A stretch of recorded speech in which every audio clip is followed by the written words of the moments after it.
నంద్యాల పట్టణంలో doctor BR Ambedkar విగ్రహ ఏర్పాటు చేయాలనే ఎన్నో ఏళ్ల కళ చివరికి సాకారం కానుంది.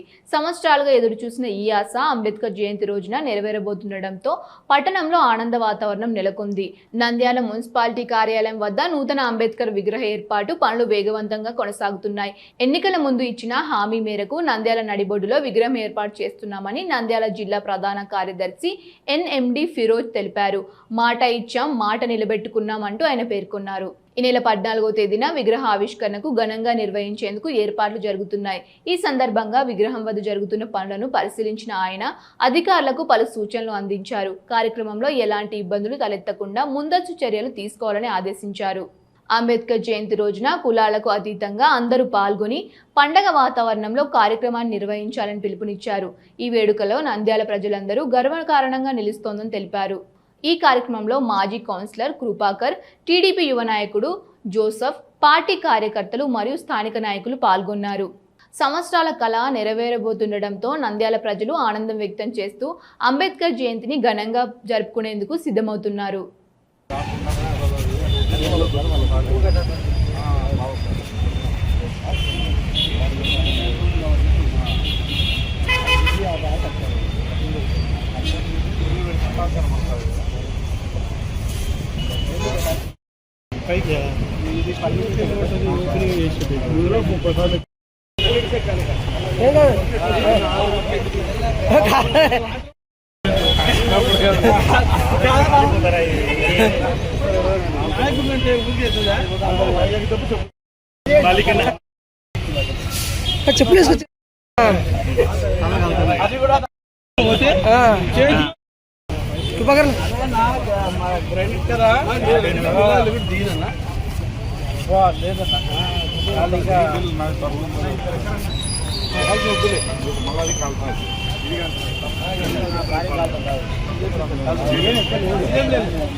లోకి దిగబెట్టారా?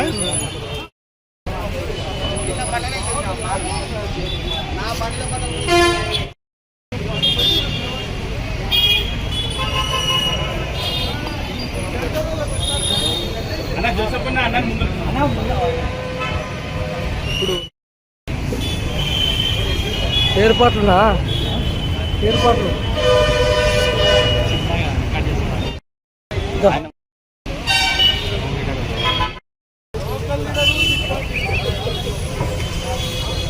ఏదో చేయండి.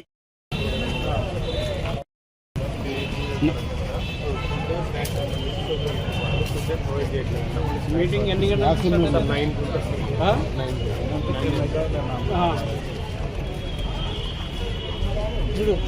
మందా మీటింగ్? స్టేజ్ మీద పేర్లు రాదు. స్టేజ్ మీద అది కమిషనర్.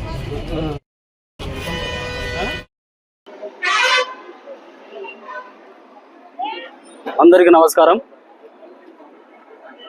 ఈరోజు నంద్యాల జిల్లాలో ఎవరు చేయలేనటువంటి 100 సంవత్సరాల సుదీర్ఘ పోరాటం ఇది.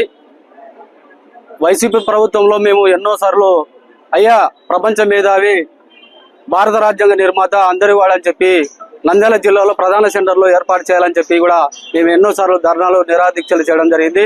అధికారులకు కూడా విన్నవించడం జరిగింది. కానీ ఈ చరిత్రలో మేము పోరాటం చేసిన ఫలితంగా ఎస్సీ, ఎస్టీ, బీసీ, మైనార్టీలు అందరు కలిసి కూడా మేము చేయడం జరిగింది. ప్రపంచ మేధావి డాక్టర్ బాబాసాహెబ్ అంబేద్కర్ గారి విగ్రహము సెంటర్లో ఏర్పాటు చేయాలని చెప్పి మేము పరుగు సార్ను అడగడం జరిగింది, కలెక్టర్ గారిని అడగడం జరిగింది. వెంటనే వైసీపీ ప్రభుత్వము బొమ్మల సత్రం సర్కిల్లో బ్రిడ్జి ఉండగా అది మూసుకుపోయింది. మేము ఎన్నోసార్లు చెప్పినా కూడా ఆ వైసీపీ ప్రభుత్వం శిల్ప రవిచంద్రన్ మాకు ఎవరికి చెప్పకుండా, ఏ దళిత నాయకులకు ఎవరికి చెప్పకుండా ఆయన ఉన్న విగ్రహం, ఎన్నికలనే విగ్రహం పెట్టి మమ్మల్ని చాలా అవమానపరచడం జరిగింది. కానీ ఈరోజు మంత్రివర్యులు ఎన్ఎండి ఫరూక్ గారు, అదేవిధంగా కలెక్టర్ గారు మేము అడిగిన వెంటనే, అదేవిధంగా యువ నాయకుడు ఫిరోజ్ అన్న గారు కూడా అడగడం జరిగింది. ఈరోజు యువ నాయకుడు కాబట్టి మేమందరం ఎస్సీ, ఎస్టీ, బీసీ, మైనార్టీలను కలుపుకొని మేమందరం అడగగా వెంటనే ఇప్పుడు మున్సిపల్ ఆఫీస్ ఆవరణంలో అంబేద్కర్ విగ్రహం ఏర్పాటు చేయడం జరిగింది. మాకు చాలా సంతోషంగా ఉంది. రేపు 14వ తారీఖు ఆయన డాక్టర్ బాబాసాహెబ్ అంబేద్కర్ గారి జయంతి సందర్భంగా వాళ్ళకు మా ఫరూక్ సార్ గారికి పాదాభివందనం తెలియజేసుకుంటున్నాం మేము. రేపు అందరూ రా థియేటర్ దగ్గర నుంచి ర్యాలీ ప్రోగ్రాం ఉంది. అందరూ మన ఎస్సీ ఎస్టీ బీసీ మైనార్టీలు అందరూ కలిసి భారీ ఎత్తున జయంతి ఉత్సవాలు జరుపుకోవాలని చెప్పి ఇక్కడ మేము తెలియజేసుకుంటూ, అదేవిధంగా మెయిన్ రోడ్డుకు అది గోడ అడ్డం ఉంది. ఆ గోడకు అది తొలగించి మాకు గేట్ ఏర్పాటు చేయాల్సిందిగా ఫిరోజన్నను ఈరోజు తెలియజేసుకుంటూ అడుగుతున్నాం. జై భీమ్. అందరికీ నమస్కారం అండి.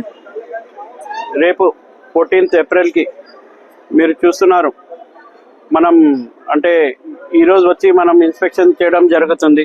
ఎట్లా రేపు ప్రోగ్రామ్ ఉంది, ఎట్లా జరుగుతుంది, అందరికీ అంటే కూర్చున్న స్టేజ్ ఎట్లా ఉంది, ఎంతమంది ఇది అవుతారు, దాని తర్వాత విగ్రహంకి వెళ్ళే దారి అంటే దిగే దారి వెళ్ళే దారి ఎంతమంది ఎక్కుతారు, మొత్తం ఇన్స్పెక్షన్ చేయడం జరుగుతుంది. అసలు యాక్చువల్లీ చెప్పుకోవాలంటే లాస్ట్ 5 years మనం బొమ్మల సత్రం దగ్గర పోయి అక్కడ నివాళి అర్పించే వాళ్ళం. దాని తర్వాత అక్కడ చాలా మంది వీళ్ళు ఎప్పుడు చెప్పేవాళ్ళు నాకు, అన్న ఇక్కడ వద్దన్నా మనకు షిఫ్ట్ చేస్తామంటే నేను చెప్పాను అంటే మనం మీరంతా ఇంత ధర్నాలు ఇంత ఉద్యోగాలు చేస్తుంటే కూడా వాళ్ళకి ఏం అనిపించడం లేదు. ఖచ్చితంగా మా ప్రభుత్వం వస్తే ఖచ్చితంగా మనం ఫారూక్ గారికి చెప్తాం, కంపల్సరీ ఒక మంచి స్థానంలో మనం ఏమంటే మన అంబేద్కర్ గారికి ఒక స్టాచ్యూ కట్టిద్దామని, గౌరవం ఇద్దామని, ఇంకా నంద్యాల ఈ చరిత్రలోనే ఇట్లాంటి గౌరవం మనం ఎన్నాడు ఇవ్వకుండా మనం మున్సిపాలిటీలోనే ఖచ్చితంగా హార్ట్ ఆఫ్ ద నంద్యాలలో ఇంకా ఎవరు వచ్చినా ఖచ్చితంగా అంబేద్కర్ గారికి దండం పెట్టి వెళ్లాల్సిందే మున్సిపాలిటీ లోపల. అట్లాంటి ఇది మనం ఇక్కడ పెట్టినాం. మీరు దానికోసం నేను ఒకటే అంటున్నా, అందరికీ రేపు 9 o'clockకి మీరు అందరు రాజ్ థియేటర్ రండి. మనం అందరం కలిసి 9 o'clock నుంచి మన ఆఫీస్ నుంచి మనం ఇక్కడ మున్సిపాలిటీ వరకు మనం బైక్ ర్యాలీ చేసి మనం ఘనంగా నివాళి అర్పిస్తామని కోరుకుంటూ సెలవు తీసుకుంటాను. జై హింద్. ఎంజే హాస్పిటల్ నంద్యాల పట్టణంలో అత్యాధునిక సదుపాయాలతో నిష్ణాతులైన వైద్యులచే అందరికీ అందుబాటులో అతి తక్కువ ఖర్చుతో వైద్యం అందిస్తోంది MJ hospital. Doctor Jasmine Sultana MBBS MS DGO LSS laparoscopy Netherlands obstetrician and gynaecologist. గర్భిణీ మరియు స్త్రీ వ్యాధి నిపుణులచే హై రిస్క్ ప్రెగ్నెన్సీ, సాధారణ కాన్పులు, సిజేరియన్, ఫ్యామిలీ ప్లానింగ్ ఆపరేషన్, గర్భసంచి ఆపరేషన్, లాప్రోస్కోపీ ద్వారా ఆపరేషన్లు, సంతాన సాఫల్యం కొరకు చికిత్స చేయబడును. ఇప్పటి వరకు విజయవంతంగా 988 డెలివరీలు చేయడం జరిగింది. 75 నుండి 80% నార్మల్ డెలివరీలు చేయడం జరిగిందని తెలియజేయటకు సంతోషిస్తున్నాం. సుమారు 4 కేజీల బరువు గల కణితిని తీస్తూ మరో ప్రక్క 3.5 కేజీల బరువున్న శిశువును అతి కష్టమైన ఆపరేషన్ విజయవంతంగా బయటికి తీయడం జరిగింది. అత్యాధునికమైన operation theatre, labour room, emergency విభాగం, ఇంక్యుబేటర్ సదుపాయం, వెంటిలేటర్ సదుపాయం, అత్యాధునిక ఐసీయూ, ఆధునిక హంగులతో వెయిటింగ్ హాల్, ఆధునిక special AC rooms, sharing rooms, non AC rooms, అధునాతన ల్యాబొరేటరీ, 24 గంటల ఫార్మసీ సదుపాయం, పేషెంట్స్ కొరకు లిఫ్ట్ సదుపాయం, విశాలమైన పార్కింగ్ సదుపాయం కలదు. చిన్నపిల్లల వైద్య నిపుణులు, లాప్రోస్కోపిక్ విభాగం మరియు అత్యవసర సేవలు అందించబడును.